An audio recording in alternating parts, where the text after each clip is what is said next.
Lingering है। इतनी दिनों से पूरी दुनिया इस संकट से काफी कैटास्ट्रॉफी में है। इस कैटास्ट्रॉफी से कब मुक्ति मिलेगी ये तो आगे गॉड ही जानेंगे, लेकिन हम लोग एज अ सिंपल पर्सन के रूप में ईश्वर से प्रार्थना करें कि ये पैंडेमिक जल्दी मुक्त हो। हम आज जो पूरी तरह से लॉकडाउन है, ये लॉकडाउन समाप्त हो, हमारी सभी एक्टिविटी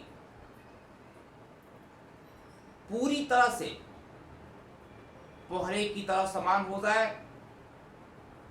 हम लोग गॉड से प्रार्थना करें कि इस संकट से हम सभी शीघ्र उबर जाएं। हम आशा करते हैं कि एक बार फिर हम लोग हंसते मुस्कुराते जैसे पहले क्लास में मिल रहे थे पुनः मिलें। ये पढ़ाई जैसा पहले चल रहा था उसी तरह से चले। हम लोग पुनः अपने कार्यों में पहले की तरह लिप्त हों। हम लोग ईश्वर से प्रार्थना करें कि जिस पैंडेमिक से, जिस महामारी से आज पूरी दुनिया बेहाल है, उससे हमारी मुक्ति मिले। हम लोग पुनः अपने सभी कार्यों को पहले की तरह प्रारंभ करें। इसी बात को हम लोग अपने अपने इष्ट देव से प्रार्थना करें। प्रिय विद्यार्थियों, जैसा कि आप जानते हैं, हम क्लास में बहुत सारी चीजों को पढ़ा चुके हैं। हम पूरी तरह से टेंस को आपको पढ़ा चुके हैं। टेंस क्या होता है, क्रिया का रूप क्या होता है, वॉइस क्या होता है, वॉइस का कितनी प्रकार होते हैं, ये पूरी डिटेल हम लोग क्लास में पढ़ चुके हैं। लेकिन इसी बीच कोरोना नामक बीमारी, यह वायरस पूरी दुनिया को झकझोर के रख दिया। आज पूरी दुनिया लॉकडाउन है। अतः मैंने सोचा कि अब प्रतीक्षा करने से कोई फायदा नहीं। पता नहीं कब लॉकडाउन टूटेगा, कब हमारी सभ्यता पटरी पाएगी, कब हम लोग अपने सभी कार्यों को पहले की तरह सुचारू रूप से प्रारंभ करेंगे। ये सभी अनसर्टेनिटी बनी हुई है। अतः मैंने सोचा कि अपने विद्यार्थियों को कुछ वीडियो के माध्यम से ही कुछ सिखाने का प्रयास करें। तो जो वॉइस के बाद, यानी टेंस और वॉइस के बाद जो टॉपिक होता है, जिसको मैं आपको पढ़ाना चाहता हूं, वह टॉपिक एप्लीकेशन ऑफ टेंस है। तो आप लोग सोचते होंगे कि ये एप्लीकेशन ऑफ टेंस क्या है, इसके अंतर्गत हमें क्या पढ़ना है। एप्लीकेशन ऑफ टेंस का पूरा इंट्रोडक्शन हम आपको यहां डिटेल में बताएंगे। लेकिन उसके पहले हम जाने कि एप्लीकेशन ऑफ टेंस होता क्या है? एक्चुअली एप्लीकेशन ऑफ टेंस के अंतर्गत हम क्रिया के सही फॉर्म को अप्लाई करने का एक तरीका को अध्ययन करते हैं। यानी किसी भी वाक्य में टेंस का करेक्ट फॉर्म यानी वर्ब का करेक्ट फॉर्म कैसे अप्लाई करें। हो सकता है कि ये बात आपको समझ में नहीं आया हो, तो इसके लिए इंट्रोडक्शन लिखने से पहले हम एक आपको एग्जांपल देते हैं। सपोज करो the sun with in bracket rise in the east. The sun rise in the east. हम आपसे पूछेंगे कि राइज का करेक्ट फॉर्म सप्लाई करें, यानी राइज का सही रूप यहाँ क्या होगा। ये सेंटेंस किस टेंस में कंपोज होगा, you have to find out. पहले आपको पता लगाना होगा कि ये सेंटेंस किस टेंस में इसका फॉर्म अप्लाई होगा। मान लो कोई विद्यार्थी बोलता है कि इस राइज का फॉर्म प्रेजेंट इंडेफिनिट में होना चाहिए, rises.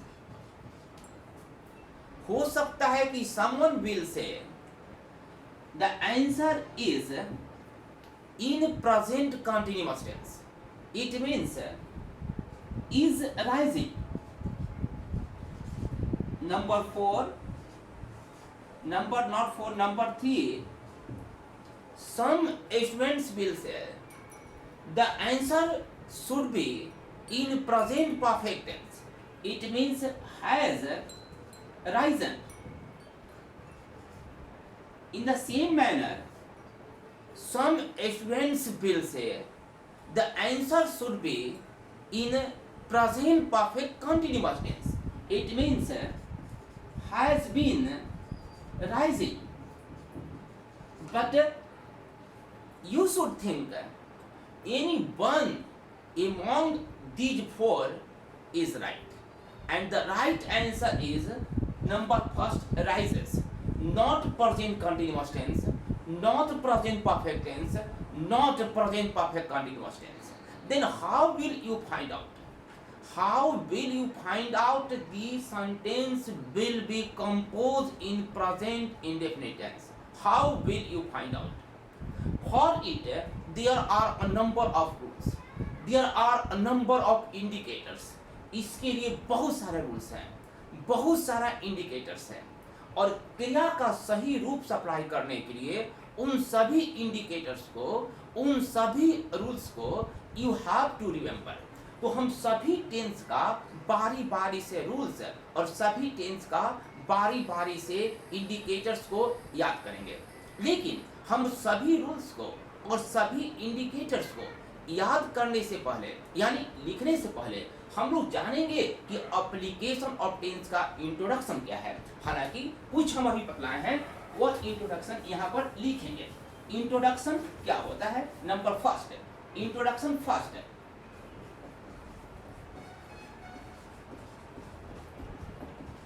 Introduction number first, application of tense teaches us, application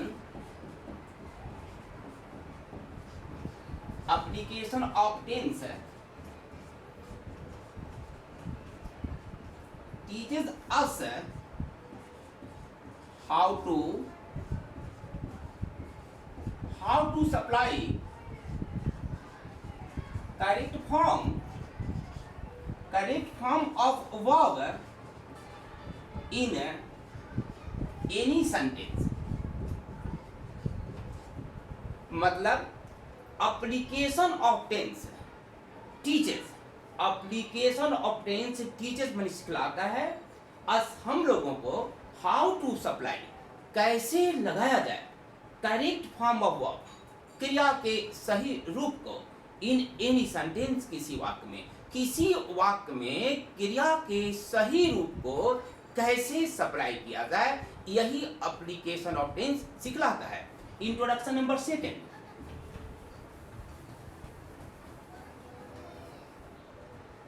number second, some tenses have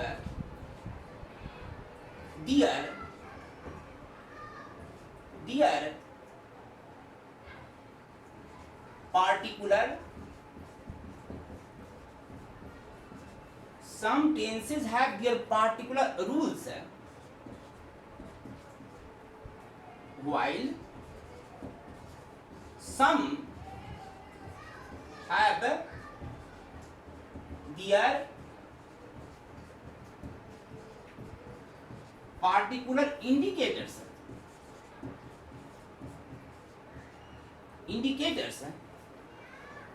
We have to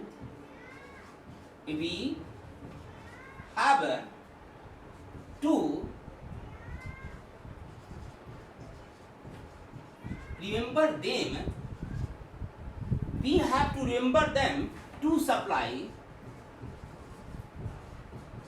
correct form of verb. This one is introduction second. Some tenses have their particular rules.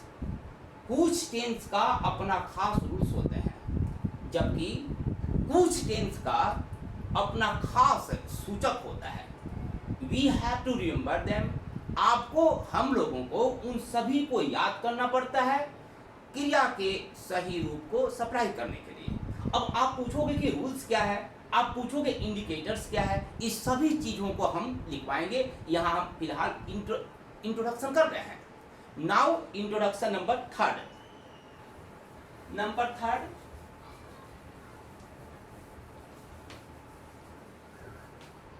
to supply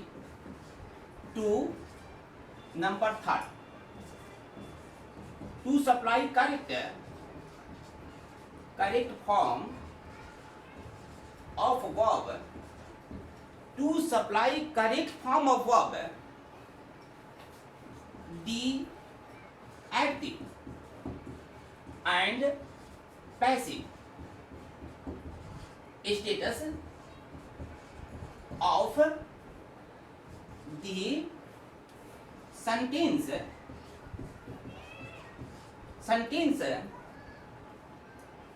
should be understood. Means to supply correct form of verb, क्रिया के सही रूप को supply करने के लिए, means लागू करने के लिए, the active and passive status of sentence, sentence का एक्टिव और पैसिव स्टेटस को समझना चाहिए।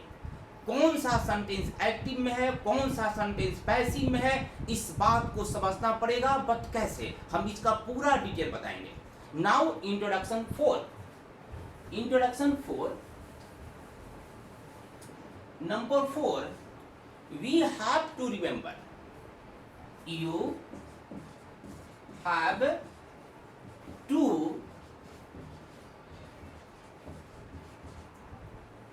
have to remember the active and passive form of each and every tense.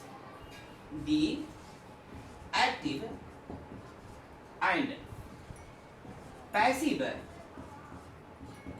passive form of each and every tense. You have to remember active and passive form of each and every tense. Means you have to remember, आपको याद करना है प्रत्येक tense का active और passive form. विद्यार्थी, जैसा कि आप जानते हो, हम एक्टिव और पैसिव फॉर्म पूरा डिटेल में आपको क्लास में बताए हैं। यदि हम तुमसे पूछें कि प्रेजेंट इंडेफिनिट टेंस का एक्टिव फॉर्म क्या हो, तो हिंदी में यदि हम आपसे पूछे खाना से बोलो तो खाता है और खाया जाता है, और इन इंग्लिश रीड, और रीड्स यानी वर्ब में एस या ईएस, और पैसिव में खाया जाता है, मतलब इज, एम, आर और भी थ्री। इस प्रकार से बहुत सारी बातें हम आपको बताए हैं। और हम यदि प्रेजेंट कंटिन्यूअस टेंस में आपसे पूछें, यदि हम पूछे कि पीटना से बनाओ प्रेजेंट कंटिन्यूअस टेंस में और हिंदी में, तो पीट रहा है, पीटा जा रहा है। और हम यदि आपसे बोले कि आपको इसका इंग्लिश बनाना है, तो याद करो एक्टिव में is, am, are plus V4। In the same manner passive में is, am, are plus being plus V3। This one is your passive form. यानी प्रत्येक टेंस का एक्टिव फॉर्म और पैसिव फॉर्म आपको पूरी तरह से याद होना चाहिए क्रिया का सही फॉर्म को सप्लाई करने के लिए। तो यहाँ पर हम 4 इंट्रोडक्शन दे दिए, और हम यहाँ बता दें कि आपकी परीक्षा में एप्लीकेशन ऑफ टेंस से 4 से 5 नंबर का क्वेश्चन पूछता है, और कैसे क्वेश्चन का पैटर्न होता है वो सब बताएंगे इस वीडियो में या आफ्टर दैट। लेकिन हम समझते हैं कि आप लोग इंट्रोडक्शन समझ के होंगे। एक हम इसको ब्रीफ में रिपीट करें तो जल्दी से बोल दें कि एप्लीकेशन ऑफ टेंस में हमें क्रिया का सही फॉर्म को सप्लाई करना है। पहले सेंटेंस का स्वरूप देखना है कि ये सेंटेंस एक्टिव में है या पैसिव में है, और एक्टिव और पैसिव में है तो फिर वो किस टेंस में है। यदि आपको मालूम चल जाएगा कि ये प्रेजेंट इंडेफिनिट टेंस में है, यदि आपको मालूम चल जाएगा कि ये सेंटेंस प्रेजेंट कंटीन्यूअस टेंस में है, तो आपको देखना होगा कि प्रेजेंट कंटीन्यूअस टेंस में है तो ये एक्टिव में है या पैसिव में। और यदि एक्टिव में है तो सब्जेक्ट को देखते हुए एक्टिव फॉर्म ऑफ वर्ब लगाना होगा, यदि वह पैसिव में है तो सब्जेक्ट को देखते हुए पैसिव फॉर्म ऑफ वर्ब लगाना होगा। तो कैसे, इस सभी को हम लोग डिटेल में पढ़ेंगे। यहाँ पर इंट्रोडक्शन समाप्त हो गया। अब हम एक बाय एक को बहुत सारा रूल्स, बहुत सारा इंडिकेटर को पढ़ेंगे। तो यहाँ हेडिंग लगेगा number first present tense. Number first present tense.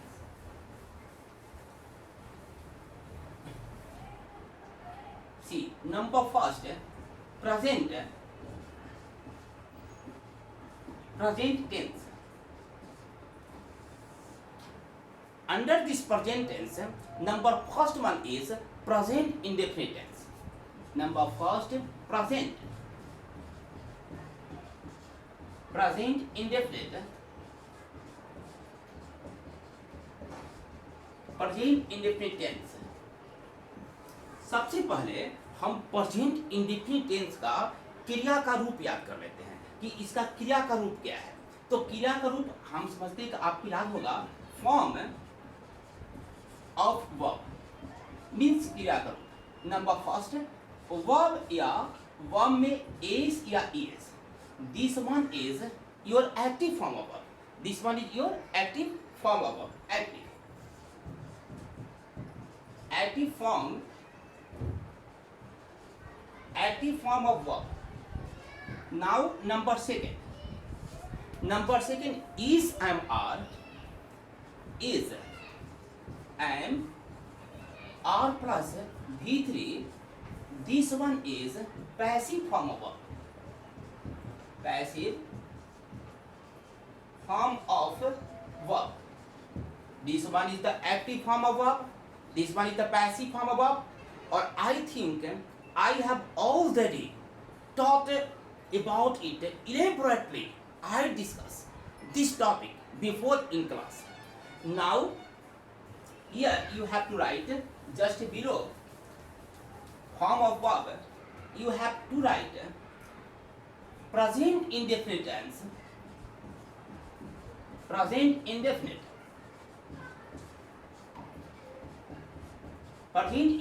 tense is used in the following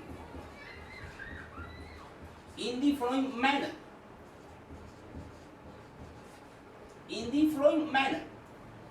present indefinite tense का प्रयोग निम्नलिखित मैनर से, निम्नलिखित विधियों में होता है।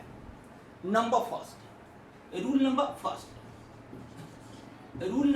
First, to express universal truth and principle. To express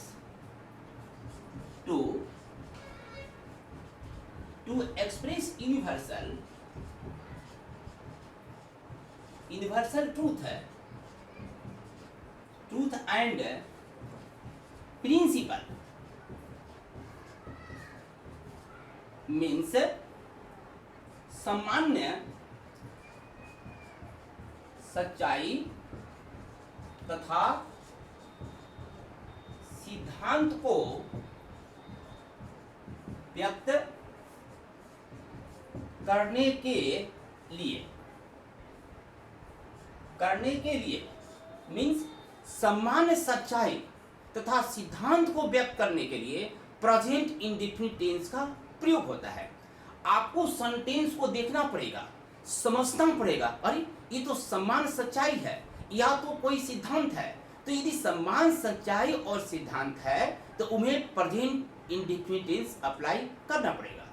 याद रखना बच्चों, प्रेजेंट इंडेफिनिट टेंस अप्लाई करते समय वाक्य का एक्टिव और पैसिव स्वरूप को अवश्य ध्यान रखना पड़ता है।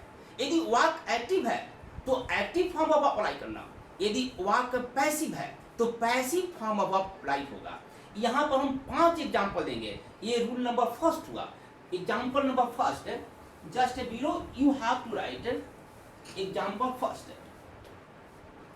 Example first, suppose the sun rise in the east.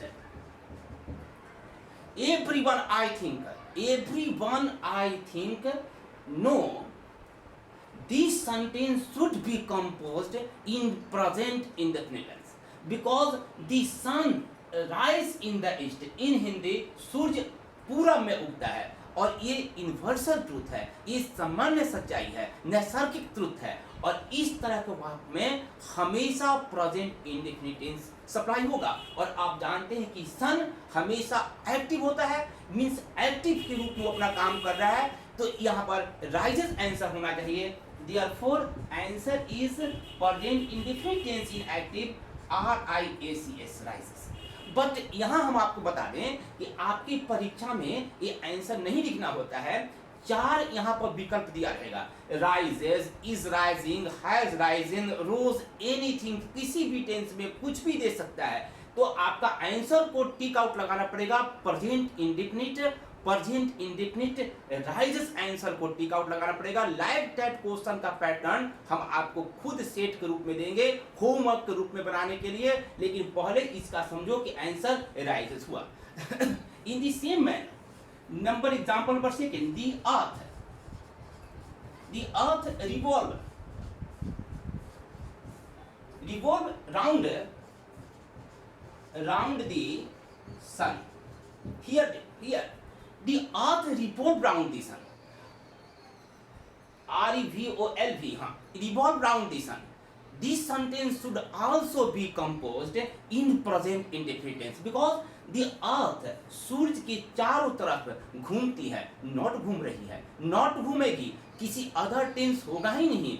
जब भी होगा तो प्रेजेंट इंडेफिनिट टेंस होगा, क्योंकि ये एकदम सामान्य सच्चाई है, नैसर्गिक यूनिवर्सल ट्रूथ है। इसलिए इसका आंसर हुआ present indefinite REVOLVES, revolves। In the same manner, example number 3 now, number था stars shine at star shines at night। stars at, this one is also universal truth है। तारे रात में चमकते हैं, नहीं कह सकते हैं कि चमक रहे हैं, कोई अंत में आप नहीं कह सकते, जब कहेंगे तारे रात में चमकते हैं। और यहाँ याद रखना, सब्जेक्ट चूंकि प्लूरल है, जब सब्जेक्ट प्लूरल है तो वर्ब में एस नहीं लगेगा और प्रेजेंट इंडेफिनिट में ही आपको कंपोज करना है। इसलिए आंसर हुआ, आंसर जीएम कहती हूँ शाइन, आंसर शाइन, क्योंकि एस नहीं अप्लाई होगा, क्योंकि here is the subject in plural. Now example number 4, water while at 100 degree C, water 100 degree centigrade पर उबलता है, ना उबल रहा है, कोई अदर टेंस नहीं। This one is also principal, universal truth, not universal truth, it is called principal। Therefore, your answer is boils, BOILS, boils। Number 5, Now number 5. Number 5. One more example. I want to give you one more example. Number 5. Every action